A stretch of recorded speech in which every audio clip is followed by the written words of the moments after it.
purchase goods rupees 10 lakh from only micro company and also trade discount 20%, after that 50% paid by cash.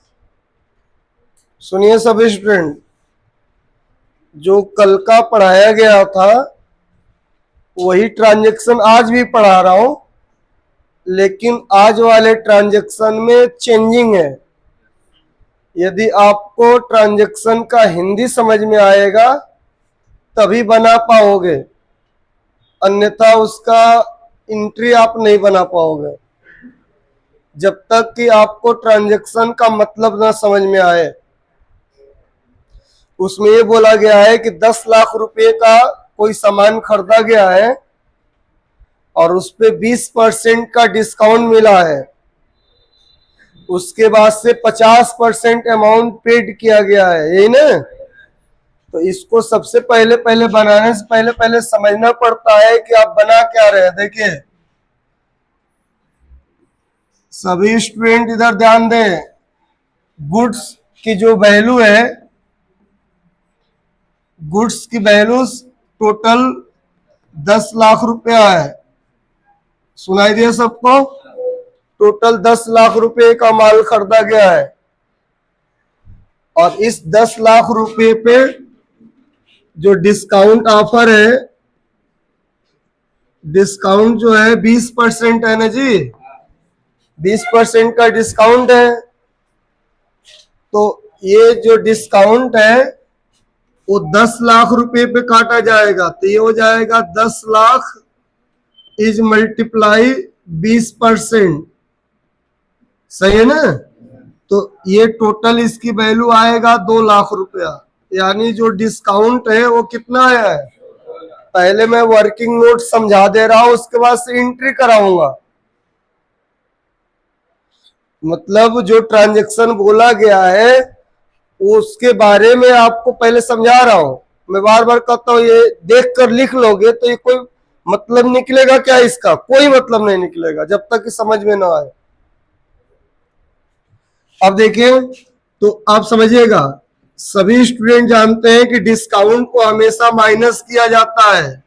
20 lakh minus कितना हो गया, 2 lakh. 10 lakh minus 2 lakh, है ना। तो ये टोटल कितना हो जाएगा, 8 लाख हो गया वैल्यू, सही है ना। अब देखिए, जब इसको मैंने कैलकुलेशन किया है तो समझ में आया है कि 10 लाख रुपए का माल खरीदा गया है जिसमें 2 लाख रुपए का छूट मिला है, क्योंकि परचेज हुआ है। छूट कब मिलता है, जब परचेज होता है। छूट कब दिया जाता है, जब सेल होता है। तो इसका मतलब हुआ कि हमको पेमेंट 8 लाख रुपया करना है, सही है ना जी। कितना करना है, 8 लाख रुपया पेमेंट करना है, लेकिन 8 लाख रुपया मेरे पास नहीं है, इसका 50% अमाउंट पेमेंट किया जा रहा है। वही मैं बोला हूं, after that 50% amount paid by cash. समझ गए बात? तो देखिए समझिए इधर, अब इस 8 लाख का सब कोई जानता है परसेंटेज निकालना है। कितना परसेंट, 50%। तो इसकी वैल्यू कितना आ गई, 4 लाख। कम से कम इतना तो आना चाहिए यार, सबको जोड़ घटाना गुणा भाग करना। ये तो अकाउंटिंग से अलग है ना, ये तो थोड़ा मैथमेटिकल थोड़ा बहुत है, सही है ना। जब इसको वर्किंग नोट्स मैंने बना दिया तो एंट्री करना अब आसान हो गया। अब इसका एंट्री करूंगा। देखो इधर, पहले एंट्री देखो, कोई लिखेगा नहीं, पहले सबको ही समझे। परचेज अकाउंट, यहाँ पे क्या लिख दिया, डीआर। और कल का मैं जो पढ़ाया हूं ये बोला हूं कि जो ट्रेड डिस्काउंट होता है उसका पैसा जर्नल के हिसाब में नहीं लिखा जाता है। चाहे डिस्काउंट हमको मिले या हम डिस्काउंट किसी को दे, जब ट्रेड डिस्काउंट वाली बात आती है तो इस 2 लाख रुपए को जर्नल के हिसाब में नहीं लिखा जाएगा। तो ये हो जाएगा परचेज अकाउंट डीआर 8 लाख। देखिए कितना लिख दिया, 8 लाख। परचेज रियल अकाउंट है, विच असेस्ट कमिंग क्या हो जाएगा, डेबिट, सही है जी। उसके बाद से देखो, अब इसका आधा पैसा टू कैश अकाउंट कितना हो जाएगा टोटल? 4 लाख। सही है? तो बताओ 4 लाख रुपए बाकी लग गया है कि नहीं? अच्छा बताओ, जब तक आप पढ़ोगे नहीं, जब तक कैलकुलेशन नहीं करोगे, तब तक आपको हिसाब समझ में आएगा नहीं कि कैसे खरीदा गया है और क्या उसमें हुआ है। तो ये 4 लाख रुपया बाकी लग गया है, तो देखिए उसमें बोले होंगे कि कहां से माल खरीदा गया है। अच्छा बताओ, आपने 10 लाख रुपए का माल खरीदा है, 2 लाख रुपए की आपको छूट मिल गई, 8 लाख रुपया देना था जिसमें आपने 4 लाख पेमेंट कर दिया। तो बताओ, जहां से तुम माल खरीदे हो 4 लाख रुपया उसके नाम से बाकी लिखोगे कि नहीं? अब सवाल ये है कि हम डेबिट से लिखे कि क्रेडिट से। तो सुन लीजिए, जिससे माल आप खरीदे उधार, उसको आप डेबिट से नहीं लिखेंगे। समझ गए? डेबिट से लिखने का मतलब वो ऋण हो जाएगा। तो बताओ, ऋण है जिससे आप माल खरीदे? नहीं, वो धन है, उसका धन मेरे पास है, तो उसको अपने डायरी में क्रेडिट से लिखेंगे, क्योंकि वो लेनदार है। आपसे क्या है? लेनदार, आपसे पैसा लेगा वो, जिससे माल खरीदे हैं। तो पर्सनल अकाउंट कहता है कि जब कोई पर्सन या कंपनी किसी सामान या पैसे को गिव करती है उधार, तो उसको क्रेडिट से लिखना। तो बताओ, माइक्रो कंपनी जो है आपको उधार माल गिव की है ना जी, तो उसको किससे लिखेंगे? क्रेडिट से। देखो, आप लोग अगर ऐसे वैसे बनाओगे ट्रांजैक्शन की एंट्री, अपने मर्जी से जो चाहे वो लिख दोगे, वो गलत हो जाएगा। बिना रूल का नहीं हो पाता है, समझ लिए, चाहे हम पढ़ाए या आप लिखे पढ़े, बिना रूल का नहीं होता है। इसमें जो कॉमर्स वाले बच्चे बैठे ना, वो जानते हैं साफ साफ कि इसमें बिना रूल का नहीं लिखा जाता है, इसमें रूल होना चाहिए। तो ये हो जाएगा, देखिए, to micro company account 4 lakh लिख दिया ना, ये एंट्री बनाना था। अब आप लोग बना लीजिए इसको।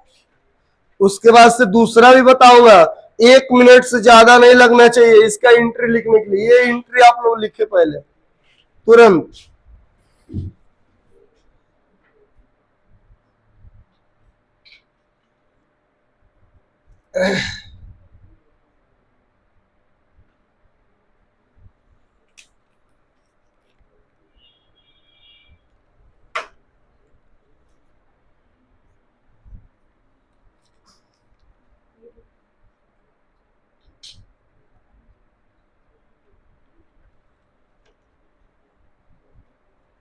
इस एंट्री को लिख लिया आप लोग। अब नंबर सेकंड, फिर खड़े होकर स्टूडेंट आप पढ़ दो तुम।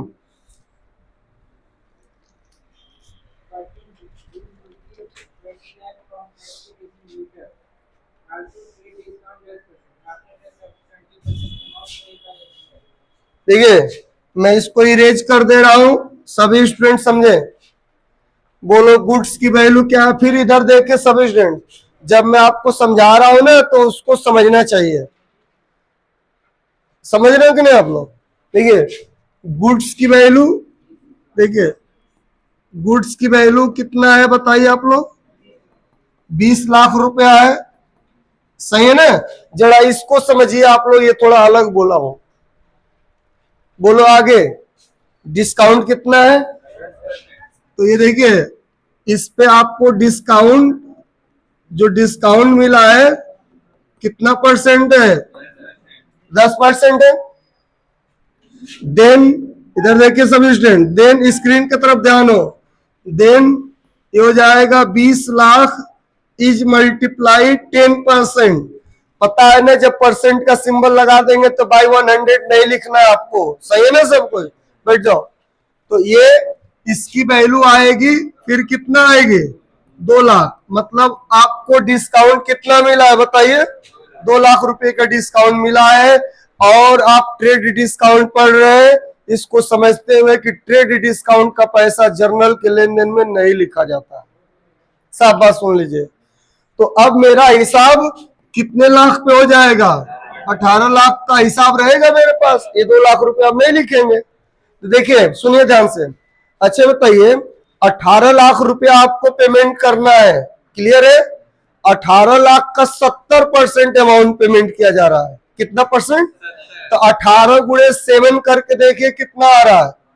18 गुणे 7, 18 7 कितना होता है बताओ, इसका कोई निकाला है? तो देखिए पहले 18 लाख का 70%, तो हम जो कैलकुलेशन करते हैं डायरेक्ट 7 का मल्टीप्लाई किससे कर देते हैं 18 से, और उसके बाद से 0 बढ़ा देते हैं, तो 12 लाख कितना आ रहा है 12,60,000 आएगा। देखिए इधर पहले सब कोई 12,60,000, पहले सभी स्टूडेंट समझे इसको, ये जो 12,60,000 रुपया है ये 18 लाख का 70% है। सुनिए सब कोई, इसका मतलब है कि 12,60,000 रुपया आप पेमेंट कर दे रहे हो। सुना है सब कोई? तो बताइए 12,60,000 रुपये को 18 लाख में से माइनस करेंगे तो ये पता चल जाएगा कितना बाकी है। समझ गए? बाकी भी लग गया है ना जी। तो इसमें देखिए इसका एंट्री पहले सभी स्टूडेंट देखें, परचेज अकाउंट DR, ये टोटल कितना लिखा जाएगा 18 लाख। सुना है सब कोई? परचेज अकाउंट डेबिट 18 लाख हो जाएगा, क्योंकि 2 लाख रुपए का हिसाब जर्नल में नहीं लिखा जाएगा। सुना है सब कोई? फिर उसके बाद से देखिए 2 SBI अकाउंट, अब SBI का पैसा पेमेंट हो रहा है, तो SBI में पैसा जो पेमेंट होगा वो टोटल कितना पेमेंट होगा 12,60,000, ये 12,60,000 रुपया पेमेंट हो रहा है। SBI पर्सनल अकाउंट है, which person gives value credit हो जाएगा। परचेज रियल अकाउंट है, विच एसेट्स कमिंग डेबिट हो जाएगा। समझ गए बात? अब बताइए बाकी कितना लग गया 2, पार्टी का नाम क्या है 2S के डिस्ट्रीब्यूटर, अब ये कितना हो जाएगा 5,40,000, यही बाकी लगा है। देख लीजिए सब स्टूडेंट, एंट्री बन गया। आपको समझ में आना चाहिए कि मैं एंट्री बता रहा हूं तो रूल के अनुसार बता रहा हूं, रूल आपको पढ़ना ही पड़ेगा स्टूडेंट, और मैं वेट नहीं करूंगा, ये पढ़ाने के बाद से अभी कैश डिस्काउंट पढ़ाना स्टार्ट कर दूंगा। सुना है ना सबको? इसको भी आप नोट कर लीजिए, और 2 एंट्री और है उसको आप खुद बना लीजिए। सुना है सबको? इसको नोट करने के बाद से 2 एंट्री आपको बनाना है जो बोला गया है पहले से।